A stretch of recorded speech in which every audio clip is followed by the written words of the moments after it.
Last Christmas was rough.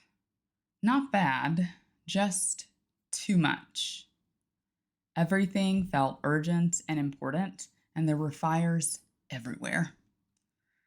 My husband had a work trip out of state, and I went with him, which meant figuring out childcare for our 3 kids while we were gone. It took 10 people, you guys. 10. 10 different people helped cover school drop-offs, pickups, meals, bedtime routines, you name it, just so we could go. I needed a vacation from planning childcare for this work/vacation. And when we got back, December didn't slow down. We had school parties, teacher gifts to buy, normal workloads, and tiny detail, my practice lease was ending at the end of December, so we were negotiating with a new landlord and planning a move on top of all of this. It was a lot. Somewhere in the middle of all that, Christmas decorating, which I usually love, just didn't happen. I got 1 box down from the attic. 1. The only tree that went up was this skinny little pencil tree that I got from Hobby Lobby. The one I don't even decorate. I'm the person who aspires to have a Christmas tree in every room of their house. I bought this tree a couple years ago because I wanted a tree I could just plug in and be done with. It would light up a corner, bring a little Christmas into the room, and I'll call it festive. Last year, that ornamentless pencil tree was our Christmas tree.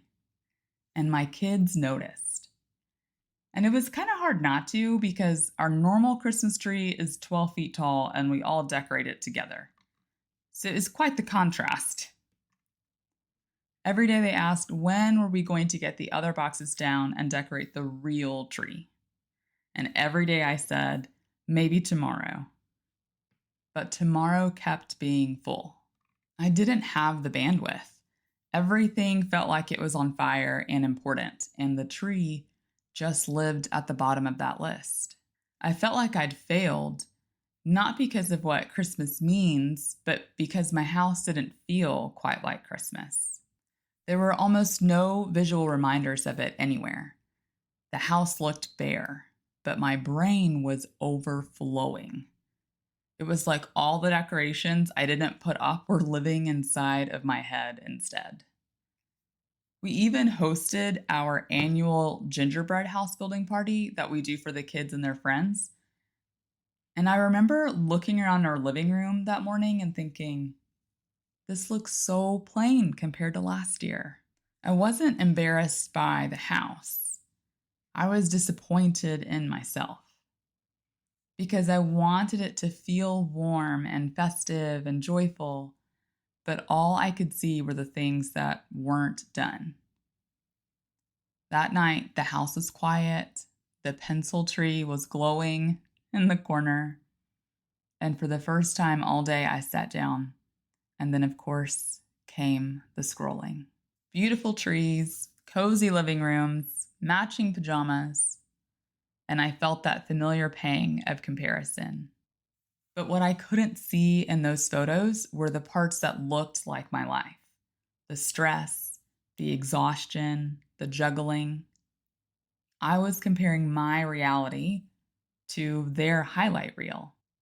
I wasn't just behind on decorations, I was behind in my mind. And that's the part comparison always gets me on.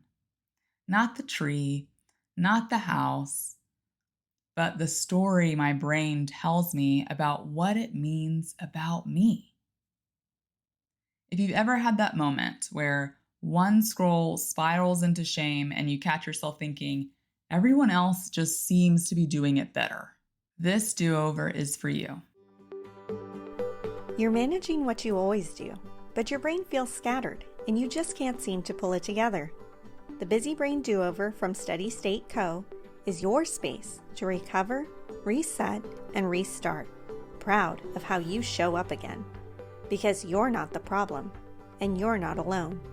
Here, you'll find real tools and honest conversations to help you feel capable, study, and like yourself again. Here's your host, Candace David, a fellow busy brain who believes life doesn't have to run perfectly to run well.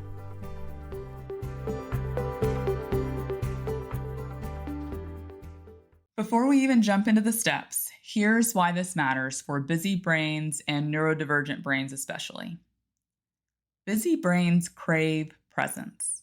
It's the only place where the pressure turns off. And when that pressure turns off, your nervous system rests, your working memory resets, your mind stops predicting the next problem or replaying the last mistake. All those invisible to-dos finally quiet down. And the comparison spiral? It loses its fuel. Comparison gets loudest when you're exhausted. It's not usually envy, it's depletion. When you're stretched thin, your brain starts looking for proof that you're not keeping up. Because nothing says happy holidays like beating yourself up while you're already down, right?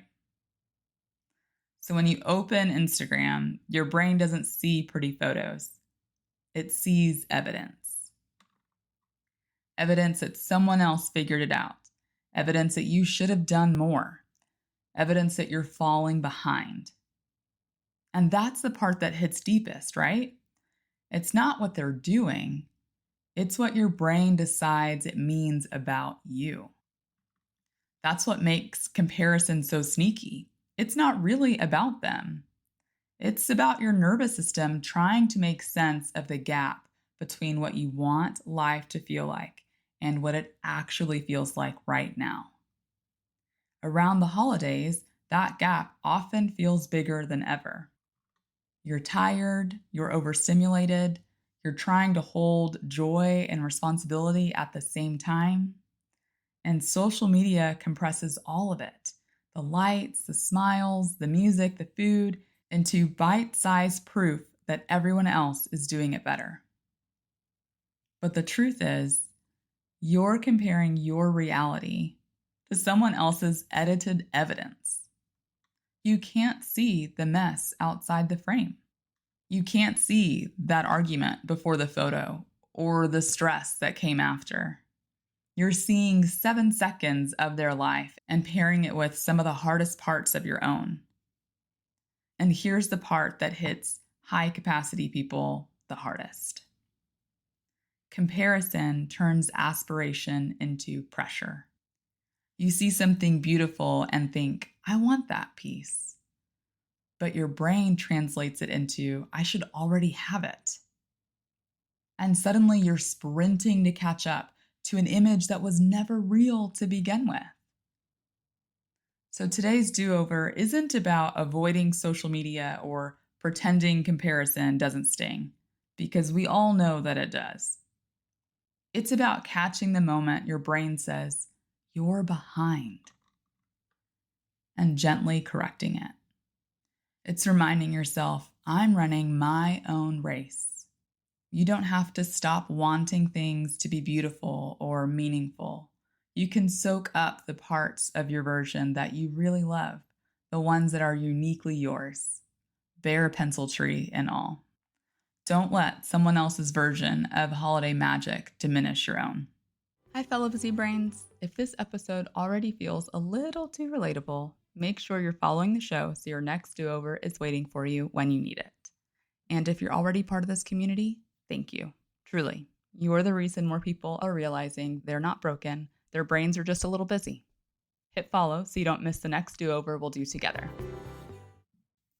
All right, let's talk about what to actually do when you catch yourself scrolling and that little voice says, look at her life. You're not even close to playing the same game. The goal isn't to shame yourself for comparing. It's to notice and guide your brain back home. Because comparison isn't a character flaw. It's a cue that your brain is overwhelmed. So here's your 3-step comparison do-over.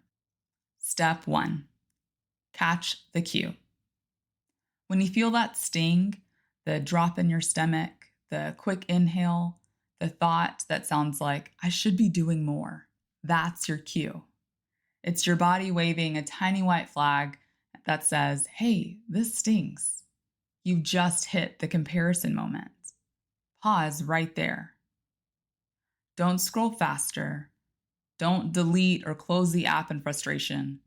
Just notice the signal. Step 2, come back to the room. Look up from your screen. Name something real. The candle on your desk, the sound of your kids in the next room, maybe music that's playing or the light coming in from your window. Comparison pulls you into someone else's story.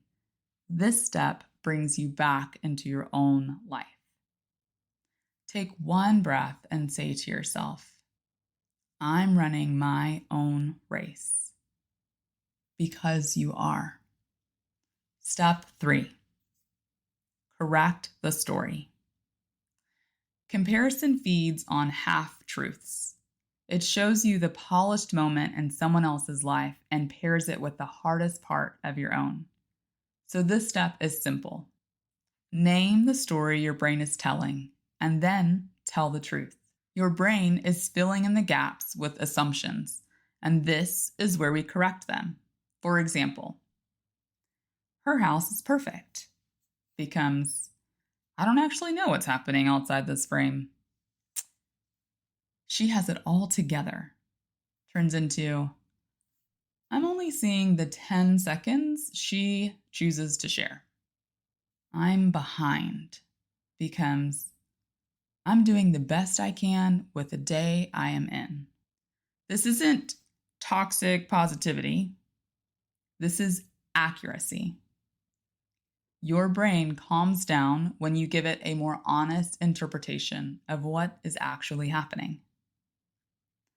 This is how you interrupt the spiral. Gently, honestly, and in real time. Here's your permission slip for this week.